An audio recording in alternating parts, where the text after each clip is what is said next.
কালিয়াগঞ্জের সুচেতা কলা কেন্দ্রের উদ্যোগে প্রতিষ্ঠাতা এবং প্রাণপুরুষ তারকনাথ বন্দ্যোপাধ্যায় স্মরণে 5 দিনব্যাপী সুচেতা আন্তঃরাজ্য নাট্য উৎসবের সমাপ্তি হল মঙ্গলবার রাতে। শেষ দিনে উপস্থিত ছিলেন রায়গঞ্জ লোকসভা কেন্দ্রের সাংসদ কার্তিক চন্দ্র পাল সহ বিশিষ্টজনেরা। সাংসদ জানিয়েছেন, কালিয়াগঞ্জ শহর সাংস্কৃতিক চর্চার অন্যতম পীঠস্থান। দীর্ঘদিন ধরে সুস্থ সংস্কৃতির প্রসারে সুনামের সাথে কাজ করে আসছে বিভিন্ন নাট্যদল। এই উৎসবে বিভিন্ন জায়গা থেকে নাট্যদলগুলি এসে তাদের নাটক পরিবেশিত করে। আগামীতে কালিয়াগঞ্জ শহরে এভাবেই নাট্য চর্চা এগিয়ে চলুক। মঙ্গলবার রাতে নাটকের ওপর সেমিনার এবং সিকিমের একটি নাটকের মধ্যে দিয়ে সমাপ্ত হয় নাট্য উৎসব।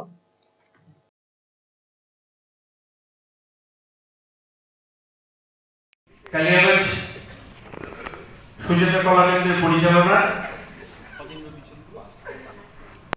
5 দিনব্যাপী নাট্যোৎসব, আজকে তার সমাপ্তি অনুষ্ঠান।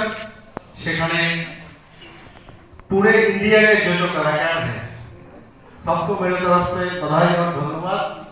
आप लोग भारत को आगे लेके जाइए, उसके साथ हम सब आपके पीछे हैं। और हमारा जो पूरा कालियागंज यहाँ है, हमारा समस्त कालियागंजबासी के बोलबो এই সাংস্কৃতিক শহর এবং আমাদের কালিয়াগঞ্জ যে নাট্য চর্চা সেটা যেন আগামী দিনে আরো অনেক অনেক অনেক দূরে আমরা পৌঁছে দিতে পারি।